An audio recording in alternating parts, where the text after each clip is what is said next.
সন্ধানহীন যুৱকৰ সন্ধান বিচাৰি শতাধিক ৰাইজে ঘেৰাও কৰিলে ৰঙিয়া থানা। আজি চতুৰ্থ দিনাও অব্যাহত আছে প্ৰতিবাদ। উত্তপ্ত হৈ পৰিছে ৰঙিয়া।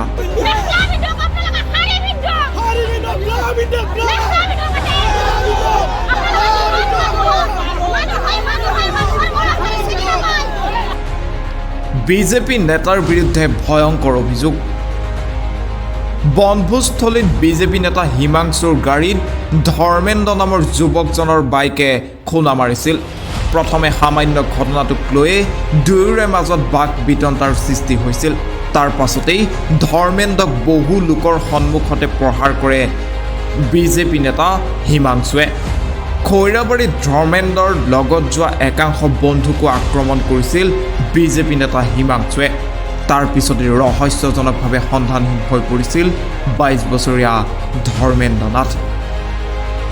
ঘটনাৰ 4 দিন পিছতো উত্তৰ নাই ৰঙিয়া আৰক্ষীৰ হাতত। অৱশেষত উত্তেজিত শ শ লোকে প্ৰতিবাদ সাব্যস্ত কৰিলে।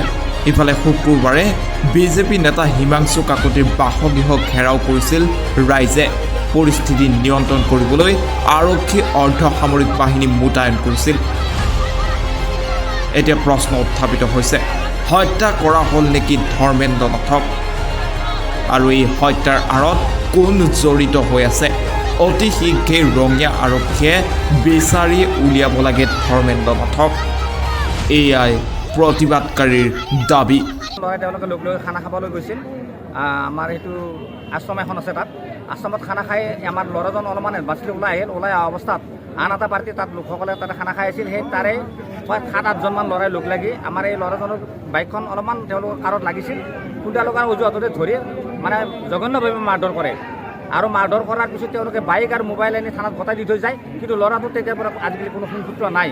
আমি যোৱাকালি আহি ইয়াত থানাত বিচাৰ খোচাৰ কৰিছোঁ। থানাৰ পুলিচেও আমাক কোনো ধৰণৰ ন্যায় দিব পৰা নাই। এতিয়ালৈকে ল'ৰাজনক বিচাৰি উলিয়াই দিব পৰা নাই। আৰু অভিযোগকাৰী যিসকলক অভিযুক্ত কৰিছে তেওঁলোকৰ এজনকো কৰায়ত্ব কৰিব পৰা নাই। আমাৰ মূল দাবী হ'ল অভিযোগকাৰীসকলক প্ৰথমে অভিযোগকাৰীসকলে যিসকলৰ অভিযোগ আনিছে তেওঁলোকক কৰায়ত্ব কৰক, আৰু কৰায়ত্ব কৰি কঠোৰৰ পৰা কঠোৰতম শাস্তি প্ৰদান কৰক। আৰু আমাৰ ল'ৰাটো য'ত লুকাই আছে বা যি অৱস্থাত আছে সেই ল'ৰাটোক আমাক বিচাৰি আনি দিয়ক। আমি এইটো প্ৰথমতে বিচাৰোঁ। কোনে মাৰিছে এতিয়া কোনে মাৰিছে বুলি ক'লে আমি শুনিছোঁ অংশুমান হিমাংশু কাকতি আৰু অংশুমান লহকাৰ বুলি 2জনমান নাম শুনিছোঁ। আমি তেওঁলোকে এনে কিবা ৰাজনৈতিক দলৰ লগত জড়িত। আমি কি ৰাজনৈতিক দলৰ লগত জড়িত সেইটো কথা নাজানো। আমি ৰাজনৈতিক দলৰ কথা বিচৰা নাই। মানুহ হিচাপে যি তেওঁলোক নৰাদম বুলি কৈছোঁ মই। এই নৰাদমসকলক ধৰি আনি পেলাই আমাক কঠোৰৰ পৰা কঠোৰতম শাস্তি প্ৰদান কৰাৰ কাৰণে আমি ৰঙিয়া থানাক আহ্বান জনাইছোঁ। আৰু ৰঙিয়া থানাক আমি ধিক্কাৰ দিছোঁ। 37 ঘণ্টা উকলি গ'ল, এতিয়ালৈকে কালপিত দুজক ধৰি আনিব পৰা, তেওঁলোকে এজন কালপিতক ধৰি আনিব পৰা নাই। এইটো কম নিৰ্লজ্জ বিষয় নেকি? এই ক্ষেত্ৰত মই আমাৰ ৰঙিয়া সমষ্টিৰ সন্মানীয় বিধায়ক শ্ৰীযুত ভৱেশ্বৰ কলিতা ডাঙৰীয়াৰ হস্তক্ষেপ বিচাৰিছোঁ। আৰু আমাৰ অসমৰ সন্মানীয় মুখ্যমন্ত্ৰী শ্ৰীযুত ডক্টৰ হিমন্ত বিশ্ব শৰ্মাৰো হস্তক্ষেপ বিচাৰিছোঁ। তেওঁলোকে আমাৰ এই দুখীয়া পৰিয়ালটোক, গৰীব পৰিয়ালটোক ন্যায় দিয়াৰ ব্যৱস্থাত উচিত এটা সিদ্ধান্ত গ্ৰহণ কৰক আৰু আমাক ন্যায় দিয়ক। এইখিনি আমাৰ ক'ব লাগে। News desk report, the global news.